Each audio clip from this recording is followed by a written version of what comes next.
Ce n'était pas une simple déchirure. C'était une entaille nette et délibérée dans la soie bleu pâle. Elle était destinée à briser son esprit avant même qu'elle ne sorte de la calèche. Sa belle-mère voulait l'humilier. Elle voulait en faire un exemple de ce qui arrive quand une orpheline indésirable essaye de se mêler à l'élite. Elle s'attendait à des larmes. Elle s'attendait à une retraite silencieuse et honteuse. Ce à quoi elle ne s'attendait pas, c'est que lorsque la jeune fille entrerait dans la salle de bal, portant sa ruine comme une armure, le duc de Westland se lèverait. L'atelier de couture sentait le lin brûlé et la lavande éventée. Beatrice Linfield était assise près de la fenêtre. Elle captait la dernière lumière meurtrie de l'après-midi sur la pointe de son aiguille. Son pouce était une carte de minuscules piqûres rouillées. De l'autre côté de la pièce, le froufroutement de la soie française importée ressemblait à une averse soudaine. La taille est encore beaucoup trop large. Say plaignit Harriet, se tournant de côté devant le miroir. Elle rentra son ventre. Pourtant, il n'y avait rien à cacher. Si le duc de Westland voulait une femme en forme de miche de pain, il épouserait son boulanger. Cécilie ricana depuis la chaise longue en velours, mettant une violette confite dans sa bouche. Westland ne veut pas de femme du tout, d'après ce que j'ai entendu. Il veut une poulinière au pedigree impeccable. Ce qui signifie, fit-elle une pause, en jetant un coup d'œil à la tête penchée de Béatrice. Il nous regardera exclusivement nous. Béatrice ne leva pas les yeux. Elle coupa le bout du fil avec ses dents. Le coton était sec et sans goût sur sa langue. Enlève-la, Harriet. Je vais reprendre les coutures d'un quart de pouce. Lady Agatha Linfield entra dans la pièce. Elle se déplaçait silencieusement pour une femme de son rang, comme un courant d'air froid qui s'infiltre sous une porte. Elle ne regarda pas immédiatement sa belle-fille. Elle inspecta le corsage d'Harriet, ajusta un ruban sur l'épaule de Cécilie, et seulement alors laissa son regard tomber sur la jeune fille dans le coin. « Tu travailles lentement aujourd'hui, Béatrice, » dit Agatha. Sa voix était douce, tout à fait raisonnable. C'était le ton qu'elle utilisait juste avant de faire quelque chose de dévastateur. « La soie est délicate, belle-mère. Je ne voulais pas qu'elle fronce. C'est louable. » Agatha lissa ses propres jupes immaculées. « La calèche part à 8 heures. J'attends des filles qu'elles soient parfaites. » Le bal de Weston est le sommet de la saison. Il choisit enfin une épouse. Et je ne tolérerai pas qu'un seul fil effiloché nuise aux chances de mes filles. Béatrice posa la robe sur ses genoux.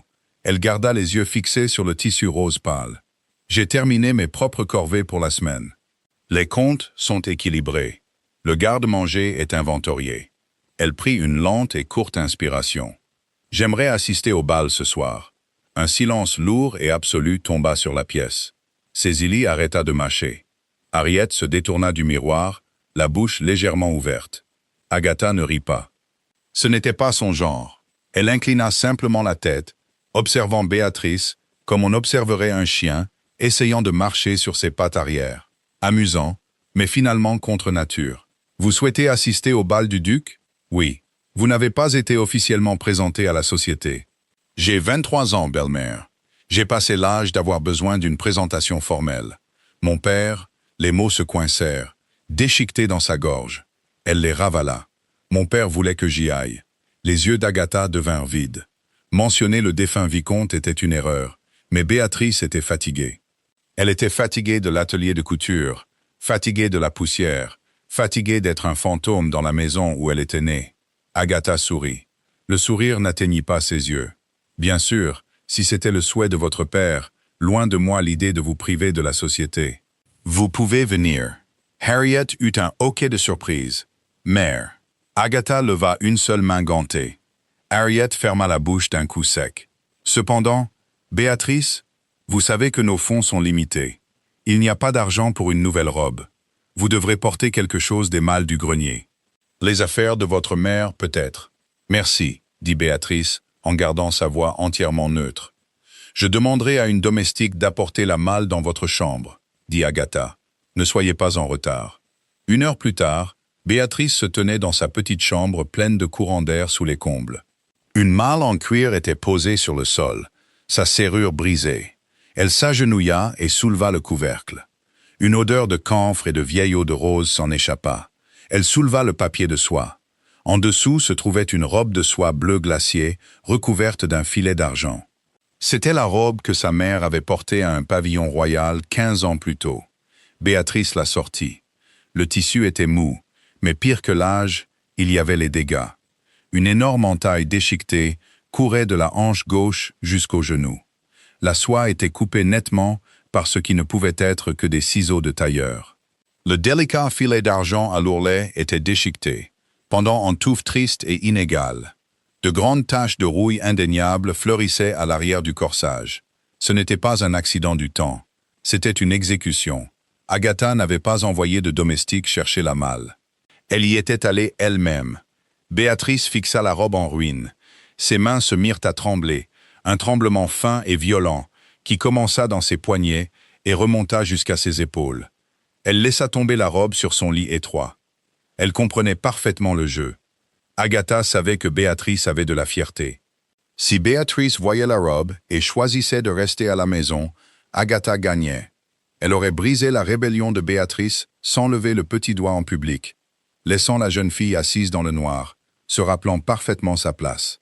Si Béatrice portait la robe, elle serait anéantie. Le beau monde ne pardonnait pas la pauvreté, mais il punissait activement l'audace. Se présenter en haillon était une insulte à l'hôte. On se moquerait d'elle et on la chasserait de la salle de bal, sa réputation réduite en cendres. Béatrice s'assit sur le bord du matelas. Elle regarda l'entaille, déchiquetée dans la soie. On aurait dit une blessure. Ne pleure pas, se dit-elle. Les larmes ne changent rien. Elle regarda ses mains, les callosités, les piqûres d'aiguilles. Elle avait passé 5 ans à s'assurer qu'Agatha et ses filles aient l'air parfaites. Elle savait comment les vêtements étaient construits. Elle savait comment ils se défaisaient. Elle se leva. Elle ouvrit sa propre petite boîte à couture. Elle n'avait pas le temps de la rendre parfaite. Elle n'avait ni fil assorti, ni soie supplémentaire pour raccommoder le trou. La ruine ne pouvait pas être cachée. Alors, elle n'allait pas la cacher. Elle prit un épais jupon blanc et l'épingla fermement sous l'entaille. Ainsi, lorsque la soie bleue s'écarterait, elle montrerait un blanc pur et net plutôt que sa jambe. Elle prit son aiguille et surjeta rapidement les bords effilochés de la déchirure avec du fil bleu marine foncé. Non pas pour se fondre, mais pour arrêter l'effilochage. Les points épais et sombres ressemblaient à des sutures chirurgicales sur le bleu pâle. Elle arracha entièrement le filet d'argent déchiqueté à l'ourlet, laissant le bord inférieur brut mais régulier. Quand elle l'enfila, elle se regarda dans le miroir fissuré au-dessus de sa table de toilette.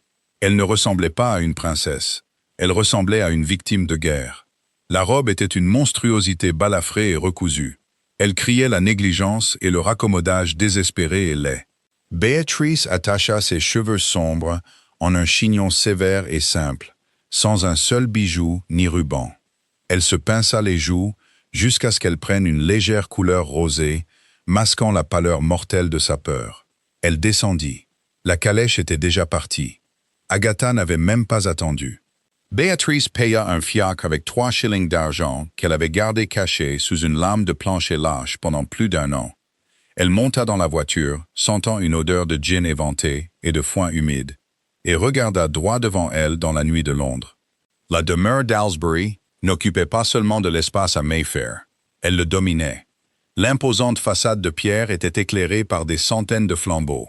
La lumière orange vacillait contre les calèches polies alignées dans la rue. Béatrice sortit du fiacre. Le cocher ne lui offrit pas sa main.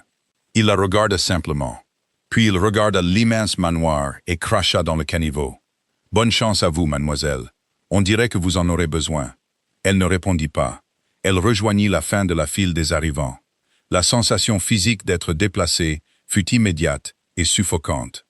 Devant elle se trouvaient des femmes enveloppées dans des capes de velours bordées de martre, des hommes en tenue de soirée impeccable. L'air sentait les cigares chers, les orchidées écrasées et la pluie.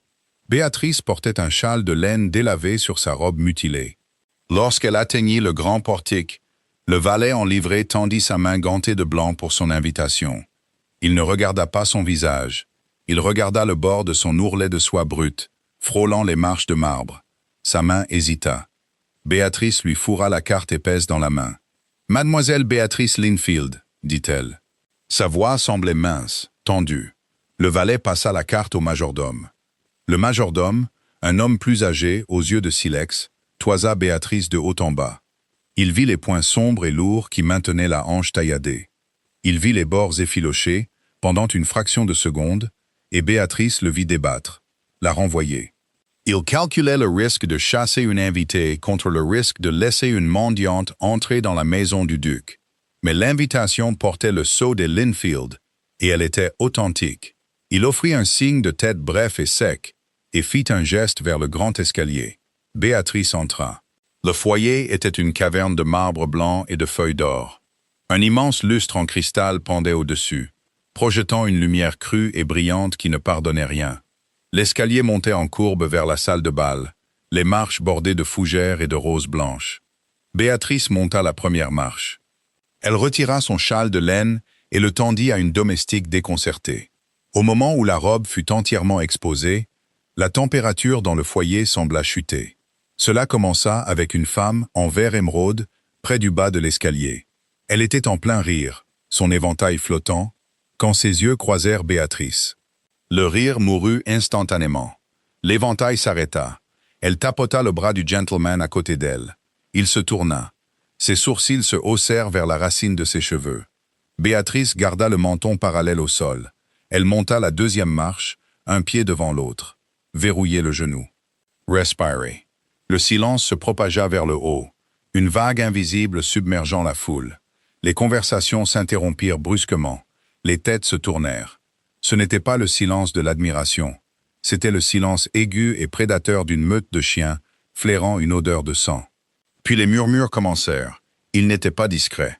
Le beau monde se donnait rarement la peine de cacher son dédain pour quelqu'un qu'il jugeait inférieur. Mon Dieu, est-ce une farce? Regardez cette couture. On dirait une voile de navire. Est-ce qu'elle est sortie d'un fossé en venant ici? Qui est-elle? Béatrice monta la troisième marche. La quatrième.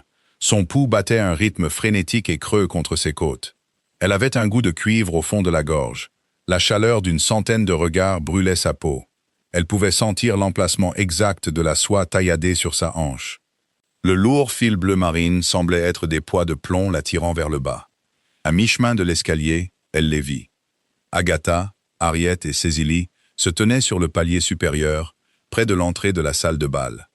Harriet s'agrippait au bras de sa mère, la bouche en eau d'une horreur fabriquée. Cecily pressait un mouchoir sur ses lèvres, secouée par un rire réprimé. Agatha se contentait de regarder. Son expression était parfaitement neutre, mais ses yeux étaient brillants, durs et triomphants. « Regarde-toi, » disaient ses yeux. « Regarde ce que tu es. » Les pas de Béatrice faiblirent. Pendant 3 secondes, elle se figea dans l'escalier. L'instinct de fuite lui hurlait de partir. Elle pouvait faire demi-tour. Elle pouvait dévaler les escaliers, retourner dans l'obscurité, retourner à l'atelier de couture. Elle serait en sécurité. Brisée, mais en sécurité. Elle regarda le visage triomphant d'Agatha. Non, la mâchoire de Béatrice se serra. La peur ne la quitta pas, mais elle se calcifia. Elle se durcit en une rage froide et dense. Elle ne les laisserait pas l'effacer. S'il voulait la regarder, qu'il la regarde. Elle ne cacherait pas sa ruine. Elle reprit son ascension. Son rythme était lent, délibéré. Elle ne se pressait pas. Elle ne regardait pas ses pieds. Elle regardait droit devant elle. Elle atteignit le palier supérieur. Le majordome aux portes de la salle de bal tenait sa carte.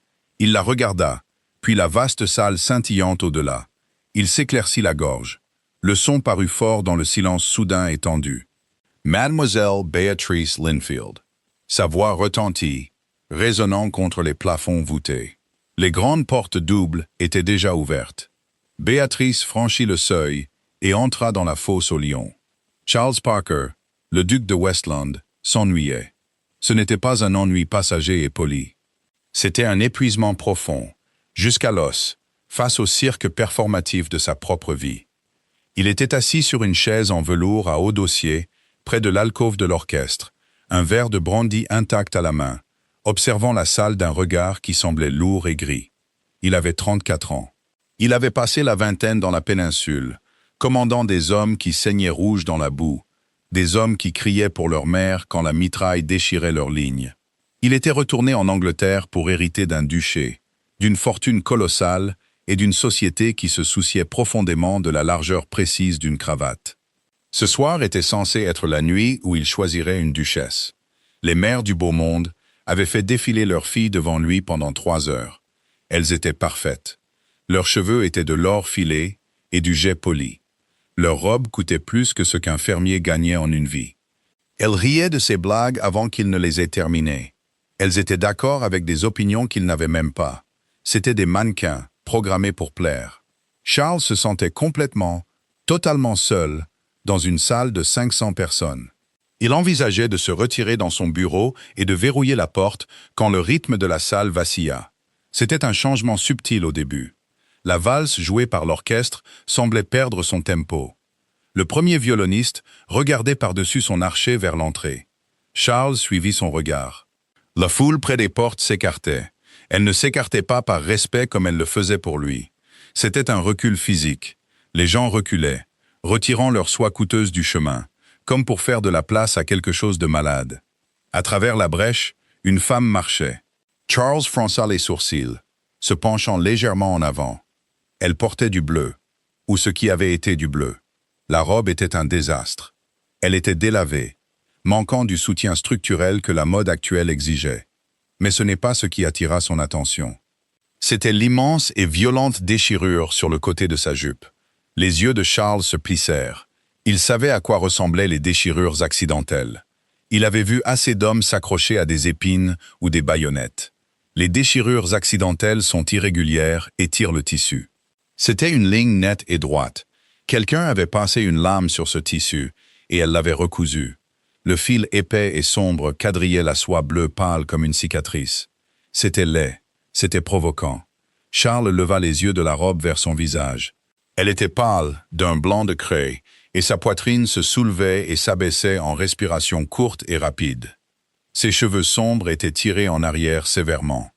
Elle était terrifiée. Il pouvait voir les micro-expressions de panique crisper les coins de ses yeux. Pourtant, elle ne s'arrêtait pas de marcher. Elle ne baissait pas les yeux. Elle gardait le menton levé, marchant droit au centre d'une pièce qui la mettait activement en pièces avec ses chuchotements. C'est une honte. Est-elle folle? Que quelqu'un aille chercher les gardes. C'est sûrement une intruse. Charles balaya la foule du regard. Il vit les ricanements. Il vit les femmes plus âgées se cachant derrière leurs éventails, leurs yeux brillants de malice. Il vit un groupe particulier de femmes, une matrone au visage sévère et 2 jeunes filles en soie rose impeccable, regardant la fille en bleu avec un air de satisfaction suprême et vicieuse. Ah, Charles comprit. Il avait passé des années à lire les champs de bataille. Il pouvait lire un salon tout aussi facilement. C'était une attaque ciblée. Quelqu'un l'avait mise dans cette robe. Quelqu'un voulait la détruire devant le monde entier. Il regarda de nouveau la jeune fille. Elle se tenait maintenant près du bord de la piste de danse, isolée. Un rayon de 5 pieds d'espace vide l'entourait. Elle était entièrement seule. Elle regardait le lustre, la mâchoire si serrée que Charles pensa qu'elle pourrait se briser. Elle refusait de céder. Charles sentit quelque chose se tordre dans sa poitrine. C'était une secousse vive et soudaine de reconnaissance. Il regarda les débutantes polies, les mères intrigantes, les seigneurs ricanants. Puis il regarda la jeune fille portant sa ruine comme une bannière. Elle était la seule chose réelle dans toute la pièce. Charles posa son verre de brandy sur la table d'appoint. Il agrippa les bras en bois de sa chaise. La salle bourdonnait encore de murmures cruels. L'orchestre avait complètement cessé de jouer. Charles se leva. Le bruit de sa lourde chaise en chêne repoussée contre le sol en marbre résonna comme un coup de mousquet. Le son coupa instantanément les chuchotements. 500 têtes se tournèrent brusquement vers l'estrade. Le duc de Westland ne s'était levé pour aucune femme de toute la soirée. Il les avait reçus assis. Il les avait regardés danser assis. Maintenant, il était debout. Le silence qui tomba sur la salle de bal fut absolu.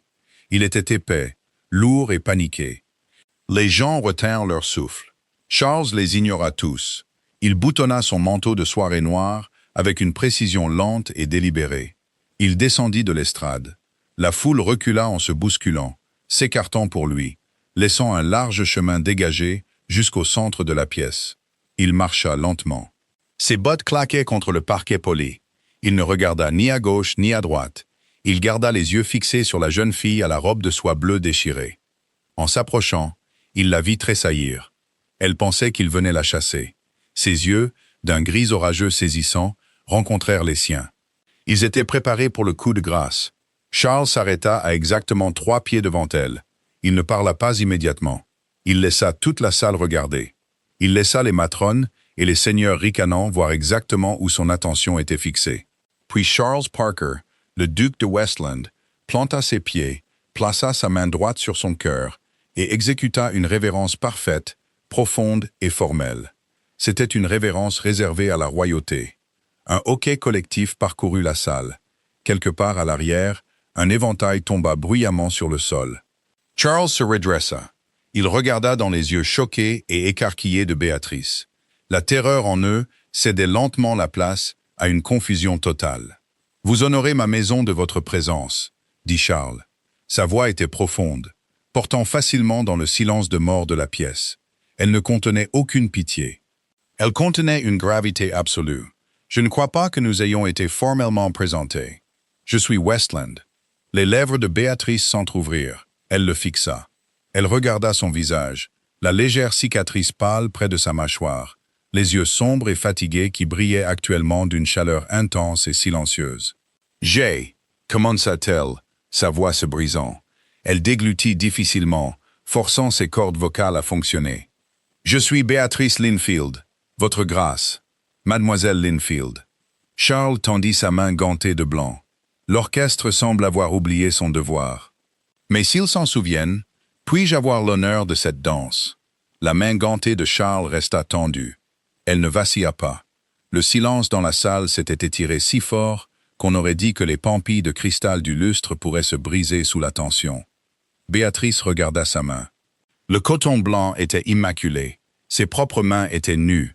La peau de son pouce gauche rugueuse et pelée à cause d'une brûlure de fer chaud 3 jours plus tôt. Elle leva lentement son bras. Ses doigts tremblèrent une seule fois avant qu'elle ne pose sa paume contre la sienne. Sa prise était chaude, solide et totalement sans hésitation. Charles tourna la tête d'une fraction de pouce vers l'alcôve de l'orchestre. Il n'éleva pas la voix. Il ne donna aucun ordre. Il regarda simplement le premier violoniste avec un regard forgé dans la boue de la péninsule ibérique. Le violoniste déglutit difficilement, coinça son violon sous son menton et fit glisser son archet sur les cordes. C'était une valse, un morceau lent et envoûtant qui sonnait presque mélancolique. Charles attira Béatrice dans ses bras. Il ne la tint pas à distance, comme un homme tient une partenaire qu'il trouve désagréable. Il s'approcha, sa main droite fermement posée sur sa taille, son pouce reposant solidement contre sa colonne vertébrale, juste au-dessus du ruban rose délavé qu'elle avait utilisé comme lacet de corset improvisé. « Regardez-moi » murmura Charles. Béatrice réalisa qu'elle fixait son revers. Elle força son menton à se relever. Ses yeux n'étaient pas d'un brun chaud. Ils étaient de la couleur d'une terre sombre et riche, dure et épuisée, mais entièrement concentrée sur elle. « Ils vont nous dévisager » dit Charles, en commençant à danser sur le premier temps. Il se déplaçait avec une grâce souple et prédatrice qui trahissait son passé militaire. Laissez-les faire. Ils n'ont rien de mieux à faire de leur vie misérable. Béatrice suivit ses pas. La laine épaisse de son manteau frôlait la soie brute et effilochée de son corsage. Vous ruinez votre propre bal, votre grâce. Il était déjà ruiné, répondit Charles. Il la fit tourner doucement, plaçant ses larges épaules entre sa hanche tailladée et la majorité de la foule qui les regardait. C'était une manœuvre subtile, un bouclier tactique. J'ai passé les 3 dernières heures à écouter des variations de la même conversation sur le temps qu'il fait à Bath. J'envisageais de mettre le feu au rideau juste pour changer de décor. Vous m'avez épargné cette peine. Un son rauque et haletant s'échappa de la gorge de Béatrice. Il lui fallut 1 seconde pour réaliser que c'était un rire. Il sonnait rouillé. Je vous assure, un incendie criminel aurait été moins scandaleux. Peut-être. Le regard de Charles tomba sur le fil bleu marine épais qui tenait sa jupe. Il ne détourna pas les yeux rapidement, prétendant ne pas l'avoir vu comme un gentleman poli l'aurait fait. Il l'étudia. Qui a manié les ciseaux? Béatrice manqua un pas. Charles resserra simplement sa prise sur sa taille, la portant en douceur à travers le faux pas, pour que personne d'autre ne le remarque. « Vous supposez que c'était délibéré », dit-elle doucement. « J'ai commandé l'infanterie pendant 7 ans, mademoiselle Linfield. Je connais la différence entre un dommage collatéral et un coup de baïonnette ciblé. Ça, il fit un signe de tête vers sa hanche, c'était une exécution. Alors, qui tenait la lame? Béatrice regarda par-dessus l'épaule de Charles. Alors qu'il tournait sur la piste, la foule se brouilla en une tache de bijoux et de soie, mais un visage se détacha avec une clarté de rasoir. Agatha. Sa belle-mère se tenait près des piliers, son visage complètement vidé de son sang, ses jointures blanches là où elle agrippait son éventail. Harriet et Cécilie la flanquaient, ressemblant à des poupées de porcelaine effrayées. « Ma belle-mère », dit Béatrice. Sa voix était plate, dénuée d'apitoiement. Lady Agatha Linfield. Charles suivit son regard. Il vit la femme plus âgée les regarder en retour. Il catalogua la posture rigide, le calcul paniqué dans les yeux de la femme. Efficace, nota sèchement Charles. Et les coutures sont de moi. Vous n'avez pas essayé de le cacher. Il n'y avait rien à cacher. Béatrice le regarda de nouveau, ses yeux gris se durcissant. La terreur s'était dissipée, laissant place à une défiance nette et froide. Je pouvais soit rester dans ma chambre et la laisser gagner, soit venir ici et lui laisser montrer au monde exactement qui elle est. J'ai choisi la seconde option. Les pas de Charles ralentirent d'une fraction. Il regarda son visage, la regarda vraiment. Sous la coiffure sévère et la pâleur pincée, il y avait une intelligence vive et saisissante. Il n'y avait pas de plainte, pas de vulnérabilité fabriquée demandant un sauveur. Elle était un soldat se vidant de son sang sur le champ de bataille, entièrement prête à mourir debout. Il s'attendait à une victime. Il avait trouvé une vétérane. « Et êtes-vous préparée aux retombées, mademoiselle Linfield ?» demanda Charles doucement. « Parce que demain, tous les salons de Londres discuteront de vous. »« Ils me traiteront de folle, » dit Béatrice, énonçant un fait. « Ils diront que je suis une mendiante sans le sou, qui a perdu la tête et s'est introduite chez vous. Ils plaindront ma belle-mère de devoir me gérer. C'est possible, » admit Charles. « Sauf si je dicte le contraire. » Béatrice fronça les sourcils. « Pourquoi faites-vous cela? Par pitié? Je n'ai pas assez d'énergie pour la pitié, » dit Charles sèchement. La musique commença à monter vers sa conclusion. « Je méprise les tyrans, et je m'ennuie profondément, totalement. Vous êtes la première personne que j'ai rencontrée ce soir qui soit réellement réelle. » La valse se termina par un dernier accord résonnant des violoncelles. Charles ne recula pas immédiatement. Il garda sa main sur sa taille pendant 3 secondes complètes après la fin de la musique. Il laissa la salle enregistrer l'intimité de ce contact prolongé. Puis il recula et offrit une révérence formelle et précise. Béatrice fit une courbette, le bord brut de sa soie traînant sur le sol. L'étiquette de la salle de bal exigeait qu'il la raccompagne à sa chaperonne. Cela signifiait maintenant la ramener directement à Agatha, la livrer à l'ennemi et s'en aller. Charles tendit son bras. Béatrice le regarda, puis leva les yeux vers son visage. « Je ne vous ramène pas à elle, » dit Charles, lisant dans ses pensées. « Venez avec moi. » Béatrice posa sa main sur son avant-bras. Il ne la conduisit pas vers les bords de la salle. Il la fit traverser le centre de la salle de bal, fendant la foule comme un navire brisant la glace, vers l'estrade surélevée où se trouvait sa propre table privée. La zone réservée au duc, à sa famille et à la royauté. Des chuchotements sifflèrent dans l'air comme de la vapeur s'échappant de tuyaux. Charles les ignora. Il tira une lourde chaise en acajou, tapissée de velours rouge. « Asseyez-vous » ordonna-t-il doucement. Béatrice s'assit. Elle était maintenant surélevée au-dessus de la piste de danse, visible de tous. La soie bleue tailladée contrastait vivement avec le velours rouge foncé de la chaise. Charles fit signe à un valet qui passait d'un geste sec du poignet. Apportez à mademoiselle Linfield une coupe de champagne et une assiette du buffet. La volaille rôtie, pas les pâtisseries. Il regarda Béatrice. Vous avez l'air de ne pas avoir mangé correctement depuis une semaine. Je mange bien, mentit-elle. Charles haussa simplement un sourcil et s'assit sur la chaise à côté d'elle. Il fallut exactement 4 minutes à Agatha pour rassembler ses forces. Béatrice les regarda traverser la salle. Agatha se déplaçait avec une grâce contenue terrifiante, son sourire fermement en place. Harriet et Cecily la suivaient, l'air nerveux en regardant la foule. Elle la flanquait comme de l'infanterie soutenant un général. « Tenez-vous prête » murmura Béatrice, regardant droit devant elle. Elle ne réalisa qu'elle avait parlé à voix haute que lorsque Charles se pencha légèrement vers elle. « Tenez votre position » répondit Charles. Sa voix était un grondement bas et régulier. « Ne vous excusez pour rien. » Agatha atteignit l'estrade. Elle s'arrêta au bas des 2 courtes marches. Elle ne regarda pas Béatrice. Elle dirigea tout son charme redoutable vers le duc. Elle s'enfonça dans une courbette profonde et impeccable. Les filles l'imitèrent, une vague de soie rose pâle. « Votre grâce, dit Agatha, sa voix dégoulinant de détresse maternelle. Je ne saurais exprimer mes profondes excuses. Je suis profondément mortifié. » Charles prit une gorgée de son brandy. Il ne leur offrit pas de chaise. Il ne leur dit pas de se relever immédiatement de leur courbette, laissant leurs muscles des cuisses brûler pendant quelques secondes avant de finalement hocher la tête. Lady Linfield, des excuses pourquoi? Agatha se releva, pressant sa main sur sa poitrine. Elle afficha une expression de douleur profonde et attristée pour cette intrusion. Ma belle-fille Béatrice, son esprit est fragile depuis le décès de son cher père. Elle est sujette à ces épisodes, des délires de grandeur, des accès de rébellion destructrice. Agatha tourna enfin son regard affligé vers Béatrice. « Oh, Béatrice, ma pauvre enfant, prendre des ciseaux pour ta propre robe, dans un accès de folie, et ensuite errer dans la maison du duc. Cela me brise le cœur de te voir ainsi. C'était une manœuvre brillante. » Agatha n'était pas en colère.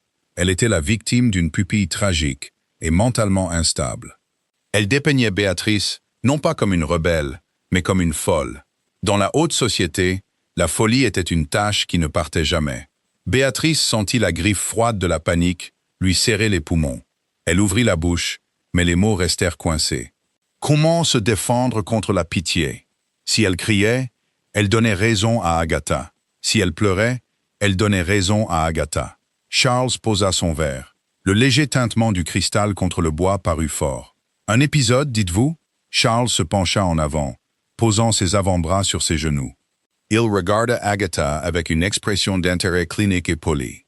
Elle a pris des ciseaux pour sa propre robe. « Je le crains, votre grâce, » soupira Agatha. « Nous essayons de garder les objets tranchants loin d'elle. Mais fascinant, » interrompit Charles doucement, « parce que j'admirais justement la coupe. Elle est remarquablement nette. Le travail de quelqu'un avec une main très sûre, tirant le tissu avant de couper. Je m'attendrais à ce qu'un accès de folie frénétique produise des déchirures irrégulières. Un peu comme l'ourlet d'Harriet, en fait. » Harriet eut un hoquet et baissa les yeux. Son ourlet de soie rose était parfaitement intact, mais le mal était fait. Elle avait tressailli. Le sourire d'Agatha se crispa. Une minuscule fissure apparut dans le masque de porcelaine. « La folie prend de nombreuses formes, votre grâce. » « En effet, » dit Charles. Il se leva lentement. C'était un homme grand, et debout sur l'estrade, il dominait Agatha. L'aristocrate paresseux et ennuyé disparut, entièrement remplacé par le commandant militaire. Par exemple, je considère que c'est de la folie pure pour une tutrice de permettre à sa pupille d'assister à un événement public dans un tel état. Si Mademoiselle Linfield est aussi fragile que vous le prétendez, pourquoi n'était-elle pas surveillée? Pourquoi a-t-elle pu se procurer un moyen de transport? Agatha déglutit. Nous l'avions laissée aux soins des domestiques, votre grâce. Elle a dû s'éclipser. Donc votre personnel est incompétent, tout comme la gestion de votre maison. Déduisit Charles à voix haute, sa voix portant facilement jusqu'aux invités les plus proches qui faisaient semblant de ne pas écouter. Lady Linfield, je trouve vos explications peu convaincantes. Votre grâce, je vous assure, ce que je vois. Charles la coupa de nouveau, sa voix baissant en volume mais augmentant en densité létale. C'est une jeune femme qui est entrée dans ma maison avec plus de courage dans son petit doigt que toute cette salle n'en possède.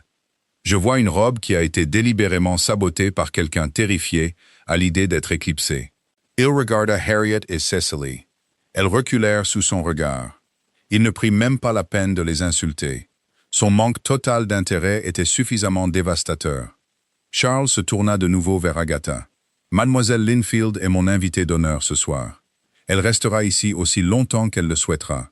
Vous, cependant, semblez très angoissée. Peut-être que l'air du soir ferait du bien à vos nerfs. Le majordome peut appeler votre calèche. » C'était une expulsion. Le duc de Westland mettait Lady Agatha Linfield à la porte de son triomphe ultime, publiquement et devant les plus grands commères d'Angleterre. Le visage d'Agatha devint rouge marbré, puis blanc comme un os. Elle ouvrit la bouche. Elle regarda les yeux durs et impitoyables du duc. Elle réalisa avec une horreur soudaine et profonde qu'il détenait tout le pouvoir et qu'il était tout à fait disposé à l'écraser avec. Elle se tourna vers Béatrice. Le masque tomba complètement pendant une fraction de seconde, révélant une haine si pure qu'elle ressemblait à une chaleur physique. Béatrice la regarda en retour. La peur avait disparu.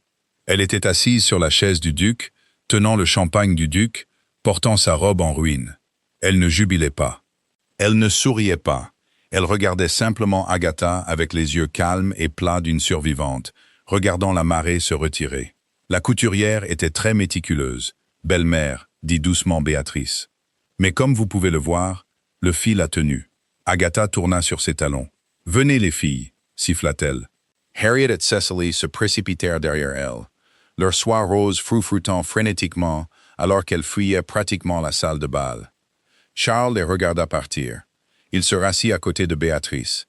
Il reprit son brandy. « Eh bien, » dit Charles doucement. C'était bien trop divertissant. Béatrice fixa l'espace vide où sa belle-mère s'était tenue. Ses mains se remirent à trembler, l'adrénaline quittant son système, la laissant vide et froide. Elle posa la flûte de champagne sur la table avant de la laisser tomber. « Elle va m'enfermer à la cave quand je rentrerai », murmura Béatrice. La réalité de sa situation s'abattit soudainement sur elle. La protection du duc ne s'étendait qu'à la limite de la propriété. Charles regarda ses mains tremblantes.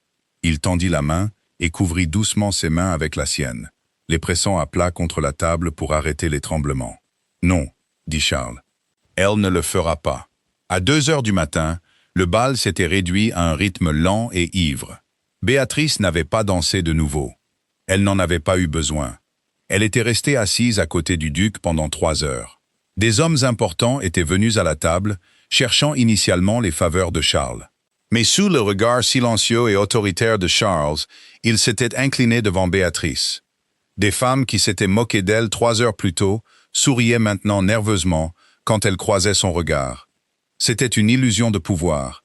Béatrice le savait. C'était une armure empruntée. Mais c'était enivrant. « Je dois y aller », dit Béatrice en se levant. Ses jambes lui semblaient lourdes. L'entaille déchiquetée sur sa hanche s'était encore effilochée, le fil bleu marine tirant sur la soie fragile. Charles se leva immédiatement. « Je ferai venir ma calèche. Ce n'est pas nécessaire. »« Un fiacre, mademoiselle Linfield, » interrompit Charles doucement. « Si vous pensez que je vais vous renvoyer chez vous dans une voiture de location après ce soir, vous avez gravement sous-estimé mon caractère. Vous prendrez ma calèche. Mon valet vous accompagnera jusqu'à votre porte. » Il ne demandait pas. Il dictait. Béatrice était trop épuisée pour discuter. Charles la raccompagna jusqu'au foyer. Le grand escalier était vide maintenant, un contraste saisissant avec le supplice qu'il avait été quelques heures plus tôt. À la porte, le majordome, le même homme qui avait hésité à la chasser, s'inclina profondément et tendit à Béatrice une épaisse cape doublée de fourrure. « Les compliments du duc, mademoiselle », dit respectueusement le majordome. Charles sortit sur le portique avec elle. L'air de la nuit était glacial, mordant instantanément à travers sa fine soie, mais la lourde cape de fourrure se posa sur ses épaules, sentant le cèdre et le savon à raser de Charles. Une immense calèche noire et brillante, avec les armoiries de Westland en or, attendait. 4 chevaux noirs assortis frappaient le sol de leurs sabots dans le froid, leur souffle s'élevant en panache dans la lumière des becs de gaz. 2 valets en livrée se tenaient au garde-à-vous. Béatrice se tourna vers Charles. Les ombres du portique cachaient ses yeux, soulignant l'angle aigu de sa mâchoire et la légère cicatrice pâle. « Merci, dit-elle. Cela semblait totalement inadéquat. Je ne sais pas pourquoi vous avez fait ça, votre grâce. Mais merci. » Charles la regarda. Le vent fouetta une mèche de cheveux sombres sur sa joue. Elle avait l'air épuisée, meurtrie et indéniablement belle. Pas la beauté de porcelaine fabriquée des filles à l'intérieur. Elle ressemblait à quelque chose taillé dans le silex. « Je l'ai fait parce que c'était nécessaire, » dit Charles doucement, « et parce que je le voulais.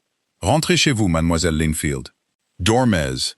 Demain sera une journée très bruyante. Est-ce qu'elle m'attendra » demanda Béatrice, l'angoisse lui remontant à la gorge. « J'imagine que oui, » dit Charles, « mais la dynamique a changé. Elle sait que je surveille. Un tyran ne frappe que lorsqu'il pense que la victime est isolée. Vous n'êtes plus isolé. » Il lui offrit sa main. Béatrice la prit. Il ne lui baisa pas les doigts. Il lui serra simplement les doigts fermement. Un soldat offrant sa force à un camarade. Il l'aida à monter dans la calèche. La porte se referma avec un bruit sourd et lourd. Béatrice s'enfonça dans les coussins de cuir moelleux. La calèche était incroyablement chaude, chauffée par des briques de cuivre sous le plancher. Elle resserra la cape de fourrure autour d'elle. La calèche s'ébranla, se déplaçant en douceur sur les pavés. Béatrice regarda par la fenêtre les rues sombres de Londres. L'adrénaline l'avait complètement quittée, laissant un épuisement profond et douloureux dans ses os. Pourtant, sous l'épuisement, il y avait une minuscule étincelle dure de quelque chose de nouveau. De l'espoir? Non, l'espoir était trop fragile. C'était une prise de conscience. Elle avait marché dans le feu, et elle n'avait pas brûlé. Le trajet jusqu'à la maison des Linfield, à Bloomsbury, dura 20 minutes. Quand la calèche s'arrêta devant le trottoir, la maison était sombre, à l'exception d'une seule fenêtre éclairée au rez-de-chaussée, le salon. Agatha était réveillée. Le valet ouvrit la porte et aida Béatrice à descendre. Il l'escorta jusqu'aux marches et attendit qu'elle déverrouille la porte d'entrée avec sa lourde clé en fer. « Dois-je attendre pour m'assurer que vous êtes bien installée, mademoiselle ?» demanda le valet, ses yeux balayant le couloir sombre. Les ordres du duc étaient clairement stricts. « Non, » dit Béatrice, trouvant un reste de courage. « Je vais bien, merci. » Le valet s'inclina et retourna à la calèche. Les lourdes roues s'éloignèrent en cliquetant, laissant Béatrice seule dans le silence suffocant de la maison. Elle ferma la porte d'entrée. Le loquet cliqua comme un coup de feu dans le couloir silencieux. Elle resta dans le noir un instant. Elle laissa la lourde cape de fourrure glisser de ses épaules, s'amoncelant sur le plancher. Elle était de retour dans la robe bleue en ruine. Elle était de retour dans sa réalité. Elle se dirigea vers la fente de lumière qui filtrait sous la porte du salon. Elle poussa la porte. Le feu s'était réduit à des braises rouges. Agatha était assise dans un fauteuil à haut dossier près de l'âtre. Elle portait toujours sa robe, ses cheveux parfaitement coiffés. Mais le masque de la bienséance sociale avait disparu. Dans la faible lumière rouge, elle paraissait plus âgée, plus acérée. Ses yeux étaient fixés sur Béatrice, brûlant d'une fureur silencieuse et mortelle. Il n'y eut pas de cri. Agatha ne jetait pas d'objet. Ce n'était pas sa façon de se battre. « Penses-tu avoir gagné ?» demanda doucement Agatha. Les mots sifflèrent à travers la pièce silencieuse. « Penses-tu que parce que le duc a ressenti un moment de pitié fugace pour une mendiante dans une robe déchirée, tu es soudainement mon égale ?» Béatrice s'arrêta au centre de la pièce. Elle regarda sa belle-mère. Elle se souvint de la peur qu'elle avait ressentie en se tenant dans l'escalier de la demeure d'Aylesbury. Elle la chercha. Maintenant, elle n'était plus là. « Je ne pense pas être votre égale, belle-mère, » dit Béatrice. Sa voix était remarquablement stable, résonnant fort et clair dans la petite pièce. Agatha ricana. « Au moins tu as gardé une once de bon sens. Il t'a utilisé pour faire un spectacle. Il t'aura oublié demain. » Béatrice baissa les yeux sur les lourds points de couture bleu marine qui tenaient sa jupe. Elle traça le fil rugueux avec son pouce. « Je ne pense pas être votre égale, » répéta Béatrice, levant les yeux pour rencontrer directement ceux d'Agatha. « Je pense que vous êtes terrifiée parce que vous réalisez que je suis meilleur que vous. Et depuis ce soir, le reste de Londres le sait aussi. » Agatha bondit de sa chaise, ses mains se crispant en griffes, son visage se tordant en quelque chose de laid et de féroce. Béatrice ne tressaillit pas. Elle ne recula pas. Elle resta simplement là, à attendre. Agatha se figea. Elle vit l'absence de peur. Elle vit la défiance silencieuse et froide. La prise de conscience la frappa durement et de manière suffocante. La jeune fille qu'elle avait gardée enfermée dans l'atelier de couture avait disparu. Sans un autre mot, Béatrice tourna le dos à sa belle-mère, sortit du salon et commença la longue montée des escaliers vers sa chambre sous les combles. La bataille était terminée. La guerre venait de commencer. Le matin arriva, filtrant à travers la fenêtre du grenier, gris et impitoyable. Béatrice se réveilla au son de la pluie qui fouettait la vitre. Son corps lui donnait l'impression d'avoir été battu avec des bâtons en bois. Les muscles de son dos hurlèrent alors qu'elle s'asseyait. Elle regarda au pied de son lit étroit. La robe de soie bleue gisait exactement là où elle l'avait laissée. À la lumière crue du jour, les points de couture bleu marine semblaient encore plus grotesques. Le tissu était froissé et mort. Elle ne s'attarda pas. Elle se lava le visage avec de l'eau glacée de la cruche en porcelaine, enfila sa robe de jour en laine grise la plus délavée et la plus pratique, et descendit. La maison était complètement silencieuse. Il était à peine 6 heures du matin. Même les domestiques commençaient à peine à s'agiter. Quand elle atteignit la cuisine, Madame Higgins, la cuisinière, ne la regarda pas dans les yeux. La femme plus âgée pétrissait furieusement la pâte, les épaules voûtées. « Bonjour, Madame Higgins », dit Béatrice. Madame Higgins déglutit. Elle fit un geste avec une main couverte de farine vers le coin de l'arrière-cuisine. Un lourd seau en bois était posé sur les dalles de pierre. À côté se trouvait une brosse à poils durs et un bloc de savon de soude caustique brute. Agatha se tenait dans l'embrasure de la porte menant à l'escalier de service. Elle portait une robe du matin impeccable de couleur prune foncée, tenant une tasse de thé. Elle avait l'air reposée. Elle avait l'air profondément, terriblement calme. « La soubrette a été renvoyée », dit Agatha. La vapeur de son thé s'enroulait autour de son visage. « Son salaire était une dépense inutile. Puisque vous avez clairement montré que vous souhaitez agir en dehors des limites d'une fille respectable, vous ne serez plus traité comme telle. Vous gagnerez votre pain. Commencez par les sols de la cuisine, puis les marches de l'entrée. » Béatrice regarda le seau. Puis elle regarda Agatha. Agatha prit une gorgée de son thé. « Tu pensais que la société te sauverait. Tu pensais que le petit numéro du duc signifiait quelque chose. Mais il est à Mayfair en train de boire son café, et tu es ici. Et tu seras toujours ici. » Béatrice ne discuta pas. Elle ne pleura pas. L'épuisement était trop absolu. Elle se dirigea vers le seau, retroussa ses manches jusqu'au coude et tomba à genoux sur la pierre froide et humide. Le savon de soude brûlait. C'était un feu chimique violent qui mordait les petites coupures sur ses mains, arrachant la peau de ses jointures. Elle frotta les dalles. L'eau grise débordait des bords du seau, trempant sa jupe. Agatha la regarda pendant 10 minutes, savourant le silence, avant de finalement se tourner et de monter à l'étage. Béatrice travailla pendant 3 heures. Ses genoux s'engourdirent. Le bas de son dos brûlait d'une douleur sourde et écœurante. 9 heures, le sol de la cuisine était fait, et elle était passée au hall d'entrée. Elle frottait le marbre près de la porte d'entrée, ses mains à vif et saignant légèrement dans l'eau savonneuse, lorsque le lourd heurtoir en laiton retentit. Ce n'était pas un léger tapotement. C'était un coup sec et agressif qui fit vibrer les gonds. Béatrice se figea. Le majordome, M. Franks, sortit précipitamment du salon, redressant son gilet. Il lança à Béatrice un regard de profond malaise. « Écartez-vous, mademoiselle Béatrice. Vite !» Béatrice rassembla son seau et sa brosse, les traînant vers l'ombre de l'escalier.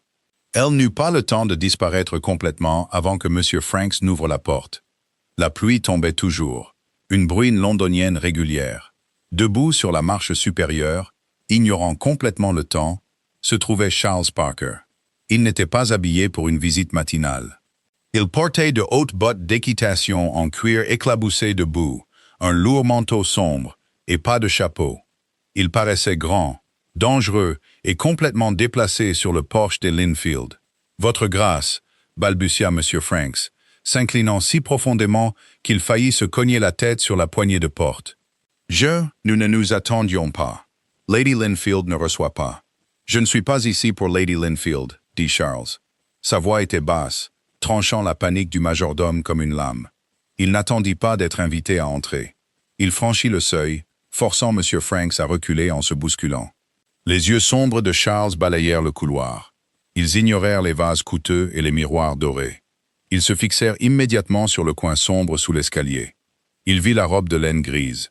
Il vit les jupes mouillées et savonneuses collées au sol. Il vit le seau, la brosse à récurer et les mains rouges et à vif de Béatrice.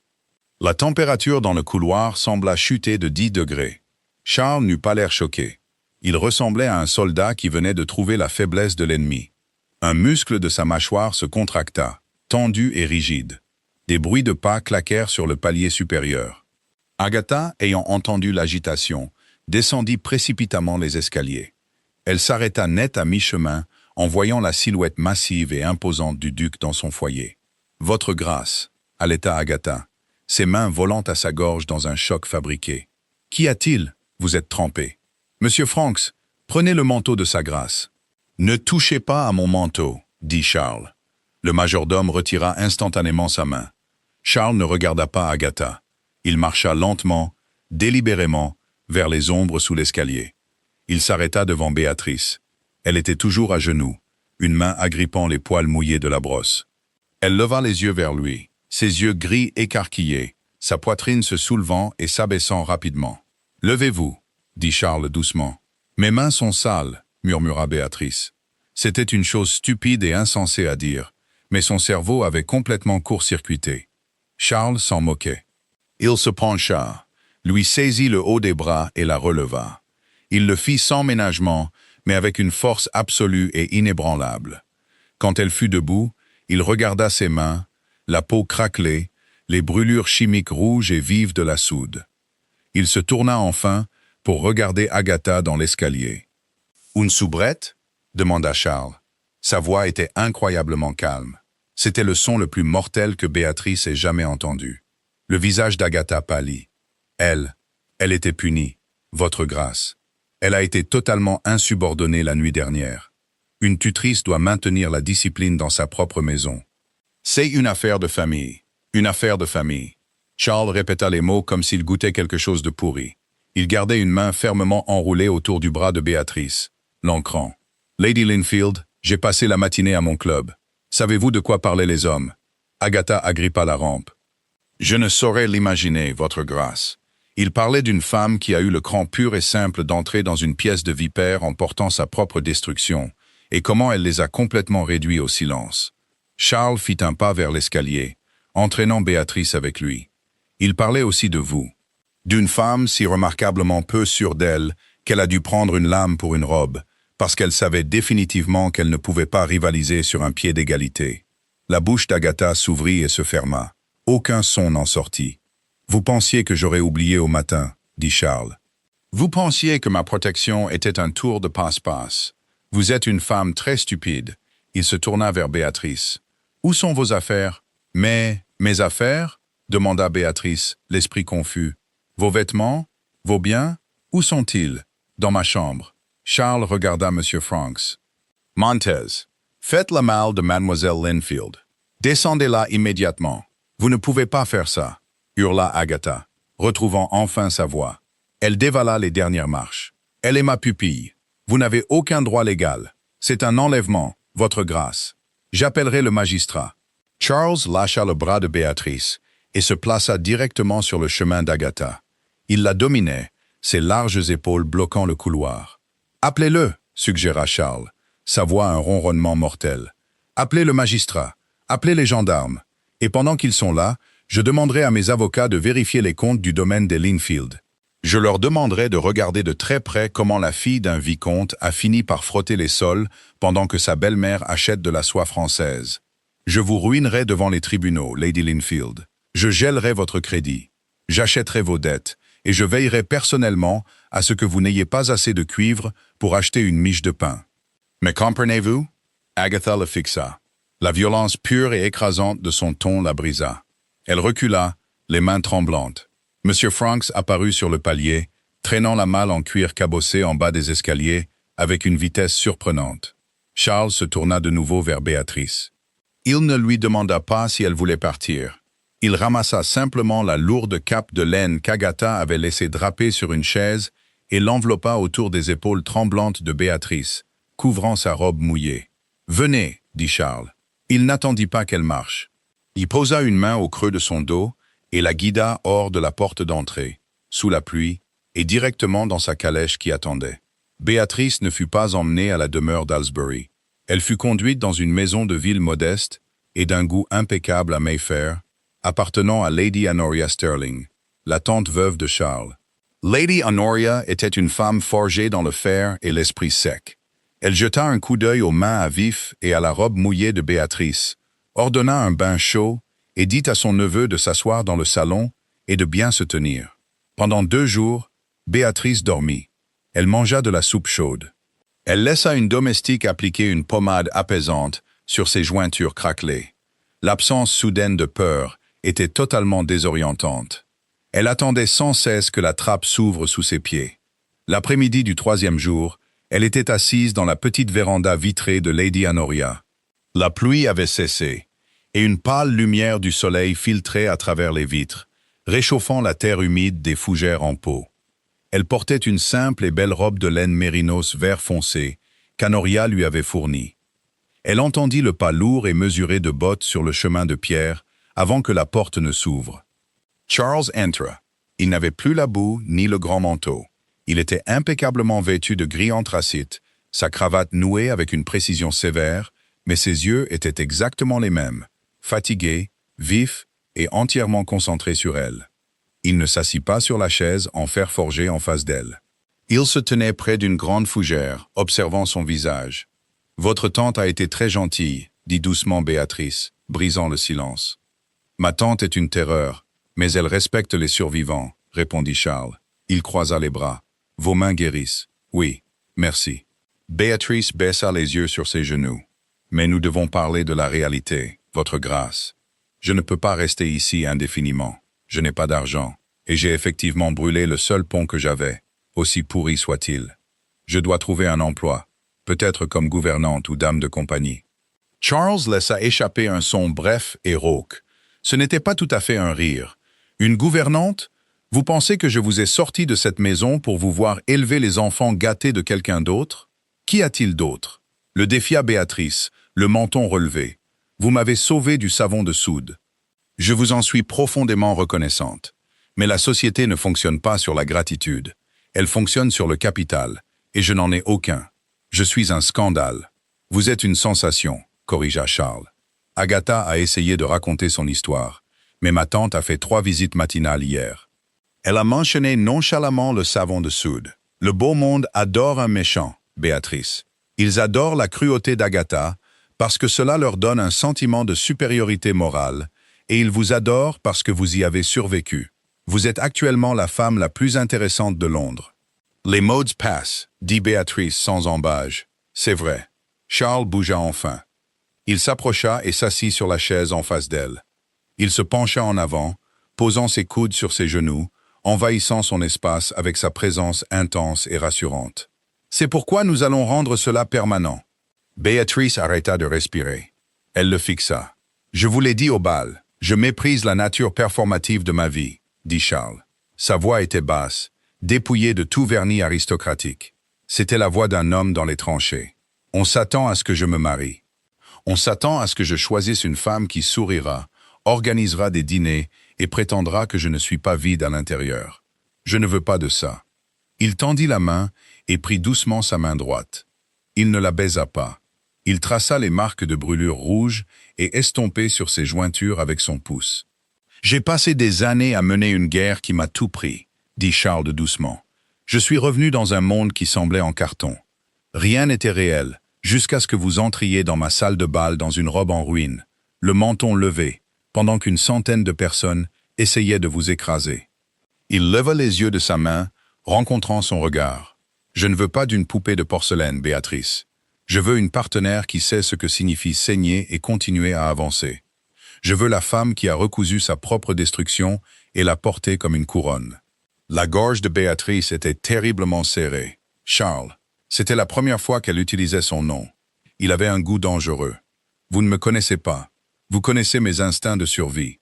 Alors laissez-moi apprendre le reste, » dit Charles, sa prise sur sa main se resserrant, chaude et absolue. « Épousez-moi. Laissez-moi vous donner la protection de mon nom, le poids de mon titre et les clés de chaque porte qui vous a été claquée au nez. Et en retour, vous me donnez quelque chose de réel. Ce n'était pas une déclaration d'amour poétique et enflammée. C'était mieux. C'était une fondation. C'était une promesse de respect mutuel forgée dans la compréhension de leurs cicatrices invisibles partagées. Béatrice regarda son visage. Elle vit la cicatrice pâle sur sa mâchoire. Elle sentit le battement lourd et régulier de son pouls, là où son pouce reposait contre son poignet. Elle avait passé 5 ans à essayer de se faire assez petite pour survivre dans la maison d'Agatha. Elle regarda Charles Parker et elle réalisa qu'il lui offrait le monde entier et exigeait qu'elle y prenne sa place. « Ils diront que vous avez épousé une soubrette, » murmura Béatrice, un fantôme de sourire touchant ses lèvres. Les yeux de Charles brillèrent d'un humour sombre et prédateur. « Qu'ils disent ce qu'ils veulent. Ils le diront en s'inclinant devant vous. » Béatrice prit une lente et profonde inspiration. L'odeur de terre humide et de fougères emplit ses poumons. Elle serra sa main en retour. « D'accord, » dit Béatrice. Échec et mat. Le mariage de Charles Parker, duc de Westland, avec Mademoiselle Beatrice Linfield, eut lieu exactement un mois plus tard, à St. George, Hanover Square. C'était l'événement le plus attendu de la décennie. Les bancs étaient bondés des plus hauts échelons du beau monde, épaule contre épaule dans des soies et des velours, chuchotant furieusement. Béatrice se tenait dans le vestibule, attendant que l'orgue commence. Lady Honoria se tenait à côté d'elle, ajustant son voile. Béatrice ne portait pas de soie bleu glacier. Elle portait du satin ivoire. Il n'était pas lourdement orné de bijoux, ni dégoulinant de dentelles. Il était structurellement impeccable, les coutures invisibles, la coupe sévère et d'une élégance à couper le souffle. Il exigeait l'attention, non par l'ostentation, mais par une perfection absolue. « Nerveuse » demanda Honoria d'un ton bourru. « Non » répondit sincèrement Béatrice. Les lourdes portes en bois de l'église étaient légèrement entr'ouvertes, laissant entrer l'air vif de l'automne. Dehors, une petite agitation attira l'attention de Béatrice. Debout au bas des marches de pierre, tentant de discuter avec les gardes du corps massif et impassible du duc, se trouvait Agatha Linfield. Harriet et Cecily planaient derrière elle, l'air misérable dans des mousselines démodées. Le crédit d'Agatha s'était tari instantanément après l'incident à la maison des Linfield. Quand la rumeur se répandit que le duc vérifiait personnellement les comptes du défunt vicomte, les créanciers avaient paniqué. La calèche avait été saisie. Les factures de soie française avaient été réclamées. Agatha était fonctionnellement ruinée. Elle essayait de bousculer un valet. « Je suis la mère de la mariée. Vous ne pouvez pas me refuser l'entrée. » Béatrice la regarda. Pendant 5 ans, la voix de cette femme avait glacé le sang de Béatrice. Maintenant, elle semblait juste mince, pathétique. Béatrice s'avança, sortant de l'ombre du vestibule, pour entrer dans la lumière de l'embrasure de la porte. Agatha la vit. La femme plus âgée cessa de se débattre. Elle leva les yeux vers les marches, vers le satin ivoire, le voile impeccable, le visage froid et composé de la jeune fille qu'elle avait essayé de détruire. La bouche d'Agatha bougea, mais aucun son n'en sortit. La prise de conscience s'enfonça enfin dans ses os, lourde et permanente. La jeune fille était intouchable. Béatrice ne sourit pas. Elle ne jubilait pas.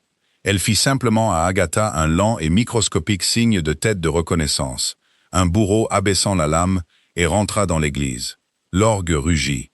Béatrice descendit l'allée seule. Elle n'avait besoin de personne pour la donner. Elle s'appartenait à elle-même. Elle passa devant les visages qui la fixaient, devant les chuchotements qui n'étaient plus cruels, mais empreints d'admiration et d'envie. Elle garda les yeux fixés entièrement sur le bout de l'allée. Charles l'attendait à l'autel.